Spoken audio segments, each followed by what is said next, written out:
السلام علیکم ورحمۃ اللہ۔ عزیز طلبہ، کیسے ہیں آپ؟ امید کرتا ہوں کہ پچھلے تینوں لیکچرز آپ لوگوں نے توجہ سے سن لیے ہوں گے، دیکھ لیے ہوں گے۔ تو کوئی بھی اس کے حوالے سے کویسچن ہے آپ وہ بھی کر سکتے ہیں۔ تو مزید آج کا جو ہمارا لیکچر ہے، آج ہم غزل پڑھ رہے ہیں علامہ اقبال کی، جو دوسری غزل ہے ہمارے سلیبس میں، اس کے ہم 3 اشعار آج پڑھیں گے۔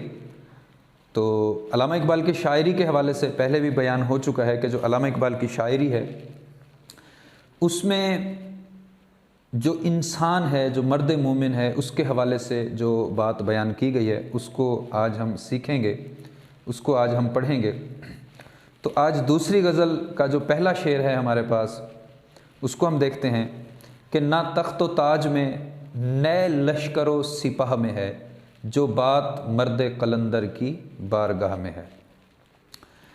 اب نثری طور پر ہم اس شعر کو بیان کرتے ہیں کہ جو بات ایک درویش یعنی جو اللہ والا ہے، جو مرد قلندر ہے، جو نیک شخص ہے، اس کی بارگاہ میں ہے، یعنی اس کے پاس جا کر حاصل ہوتی ہے، وہ بادشاہی اور فوجی شان و شوکت سے حاصل نہیں ہوتی، اس میں نہیں ہے۔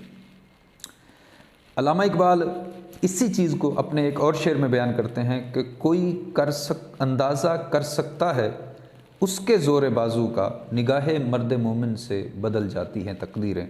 اسی طرح ایک اور بھی شعر ہے کہ تمنا درد دل کی ہو تو خدمت کر فقیروں کی، تو کر خدمت فقیروں کی، نہیں ملتا یہ گوہر بادشاہوں کے خزینوں میں۔ تو اب ذرا غور کریں کہ علامہ اقبال نے جو بات بیان کی ہے، اس چیز پر ہم غور کرتے ہیں کہ انسان تخت حاصل کر لے، تاج حاصل کر لے، حکومت حاصل کر لے، سپاہی ہوں اس کے پاس، افواج ہوں، لشکر ہوں، لیکن اس کو وہ دل کا جو سکون ہے وہ حاصل نہیں ہوگا، وہ جو قلب کا سکون ہے، جو اطمینان ہے، وہ اس کو حاصل نہیں ہوگا۔ وہ اس نے حاصل کرنا ہے تو پھر اس کو کیا کرنا پڑے گا؟ ایک مرد قلندر، ایک اللہ کا جو نیک بندہ ہے، جو اللہ کا پیارا بندہ ہے، اس کے پاس جانا پڑے گا، پھر اس کو وہ دل کا سکون ملے گا اور دل کا قرار ملے گا۔ اب ذرا اس چیز پر غور کرتے ہیں۔ اللہ تعالیٰ قرآن مجید میں ارشاد فرماتا ہے الا بذکر اللہ تطمئن القلوب، کہ دلوں کا جو چین ہے وہ اللہ کے ذکر میں ہے۔ اب اللہ کا ذکر اللہ والوں کی محفل میں جا کے ملتا ہے۔ ایک اور شعر ہے کہ اللہ اللہ کیے جانے سے اللہ نہ ملے گا، یہ اللہ والے ہیں جو اللہ سے ملا دیتے ہیں۔ تو اب اللہ اللہ کرنے سے اللہ نہیں ملتا، بلکہ اللہ والوں کی بارگاہ میں پہنچ کر ہی خدا کو تلاش کیا جا سکتا ہے، خدا ملتا ہے۔ صحبت کا جو اثر ہوتا ہے یہ انسان پر پڑتا ہے۔ ایک فارسی کا مقولہ ہے کہ صحبت صالح ترا صالح کند، صحبت طالح ترا طالح کند، کہ اچھے کی صحبت تجھے اچھا اور برے کی صحبت تجھے برا بنا دے گی۔ تو انسان اگر بادشاہوں کی صحبت میں رہے گا، دنیا دار لوگوں کی صحبت میں رہے گا تو اس کا اثر پڑے گا اس کے اوپر، اور اگر انسان نیک لوگوں کی صحبت میں بیٹھے گا، اللہ والوں کی صحبت میں بیٹھے گا، تو پھر اس کا دل خدا کے ذکر کی طرف مشغول ہو جائے گا۔ تو اسی بات کو علامہ اقبال نے اپنے اس شعر میں بیان کیا ہے۔ نیکسٹ چلتے ہیں، دوسرا شعر ہے صنم کدا ہے جہاں اور مرد حق ہے خلیل، یہ نقطہ وہ ہے کہ پوشیدہ لا الہ میں ہے۔ اب یہاں جو علامہ اقبال نے بات بیان کی ہے، اس چیز پر غور کرتے ہیں کہ یہ دنیا ایک بت خانہ ہے اور حق بات پر قائم رہنے والا خلیل ہے، یعنی حضرت ابراہیم علیہ السلام کی طرح ہے، اور یہ بات لا الہ میں پوشیدہ ہے، یعنی یہ وہ راز ہے، یہ وہ نقطہ ہے، یہ وہ اہم چیز ہے جو لا الہ الا اللہ میں پوشیدہ ہے۔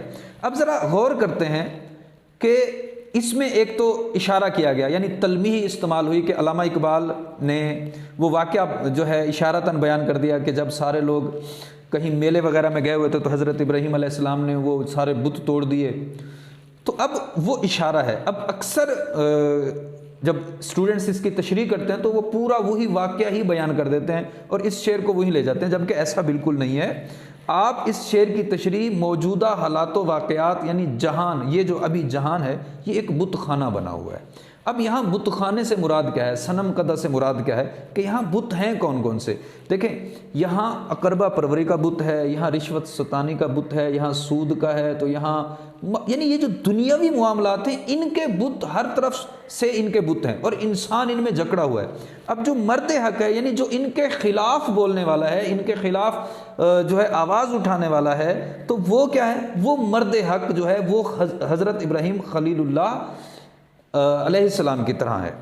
تو اب یہ وہ نقطہ ہے جو لا الہ الا اللہ میں، یعنی جو بندہ لا الہ الا اللہ کہہ لے، یعنی اللہ کے سوا کوئی معبود ہی نہیں ہے، پھر وہ کسی کے سامنے جھکے گا نہیں۔ آپ لوگوں نے فرسٹ ایئر کی اسلامیات میں یقیناً پڑھا ہوگا عقیدہ توحید کے فوائد و ثمرات، تو اس میں بھی یہ ساری باتیں دی ہوئی ہیں کہ جو اللہ تعالیٰ پر امید یقین رکھتا ہے، عقیدہ رکھتا ہے، تو پھر وہ باقی سب سے بے خوف ہو جاتا ہے، نڈر ہو جاتا ہے، بے باک ہو جاتا ہے۔ تو یہاں بھی وہی بات بیان کی گئی ہے۔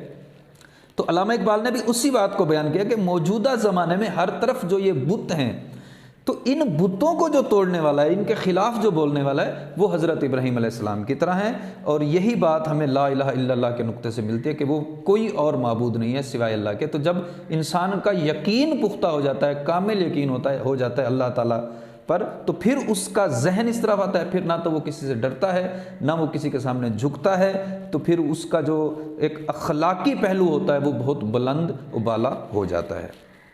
آج کا عزیز طلبہ آخری شعر اب ہم پڑھیں گے۔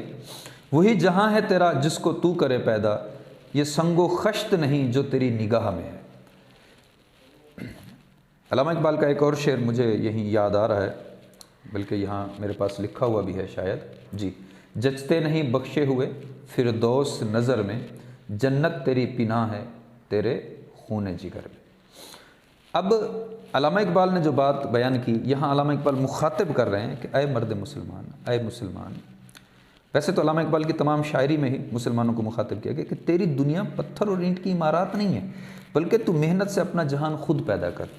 اصل میں اس میں جو ایک بات ہے وہ کچھ اس طرح سے بھی ہے کہ کچھ مسلمانوں کو جو اس زمانے کے تھے ان کو کچھ لالچ دیا گیا جائیدادوں کا، تو اثاثوں کا، تو سرمایوں کا، تو پھر ان کی جو خواہشات تھیں یا ان کے جو کیا نیک خواہشات تھیں، یا جو ان کے جو وہ ان لوگوں کے ساتھ ہو گئے، انگریزوں کے ساتھ ہو گئے، تو وہ اپنے اصل چیز سے بدل گئے، تبدیل ہو گئے، تو ان کی اخلاقی پہلو بہت پست ہو گئے۔ کیوں؟ کیونکہ وہ دنیا کے مال و دولت، دنیا کے مال و متاع کو اکٹھا کرنے میں لگ گئے۔ تو یہاں علامہ اقبال نے وہی بات بیان کی کہ جو کچھ تجھے نظر آ رہا ہے، جو کچھ تجھے مل گیا ہے، یہ تیرا نہیں ہے، بلکہ حقیقت میں تیرا مال وہ ہے جو تو خود اپنے لیے بنائے۔ تو اب خود اپنے لیے کوشش کرنا، محنت کرنا، تو اگر غور کریں تو اس میں محنت کا درس بھی دیا جا رہا ہے، کوشش کا درس بھی دیا جا رہا ہے، اور دوسروں سے نہ مانگنے یا دوسروں کے آگے ہاتھ پھیلانے کا درس بھی دیا جا رہا ہے۔ وہ جو علامہ اقبال کا ایک شعر جو ہم نے پچھلی غزل میں بھی پڑھا تھا، آپ لوگوں کو یاد ہوگا کہ آئے طائر لاہوتی اس رزق سے موت اچھی، جس رزق سے آتی ہو پرواز میں کوتاہی۔ تو دوسروں کی طرف سے جو ملنے والی امداد ہے، وہ جو دوسروں کی طرف سے ملنے والی جو چیزیں ہوتی ہیں، اس سے انسان کی عزت نفس مجروح ہوتی ہے، اور انسان میں جو خود اپنی مدد آپ کرنے کا جو جذبہ ہوتا ہے، فرسٹ ایئر میں آپ لوگوں نے اپنی مدد آپ سبق پڑھا ہوگا، 9th میں کاہلی پڑھا ہوگا، تو وہ سارے وہ ان دونوں کا جو معنی اور مفہوم ہے نا، جو باتیں ہیں وہ ساری کے ساری اس میں بیان ہوتی ہیں۔ یہ ہمارے آج کے 3 اشعار ہیں۔ امید کرتا ہوں کہ آپ کو یہ باتیں سمجھ میں آ گئی ہوں گی۔ انشاءاللہ نیکسٹ لیکچر میں ہم اگلے اشعار پڑھیں گے، اور سلیبس میں نے آپ لوگوں کا مکمل 6 ویکس کا اپلوڈ کروا دیا تھا، میں نے بھی کیا ہے، آپ گروپس میں اس کو چیک کر سکتے ہیں، اس کو دیکھیں، ویک وائز بنا ہوا ہے، اسی طرح ہوگا، ٹیسٹ بھی اسی ویک وائز میں سے آئے گا، اوپر ڈیٹ بھی لکھی ہوئی ہے، برائے مہربانی ان کو چیک کیا کریں، پڑھا کریں۔ اللہ تعالیٰ آپ کا حامی و ناصر ہو۔ السلام علیکم ورحمۃ اللہ۔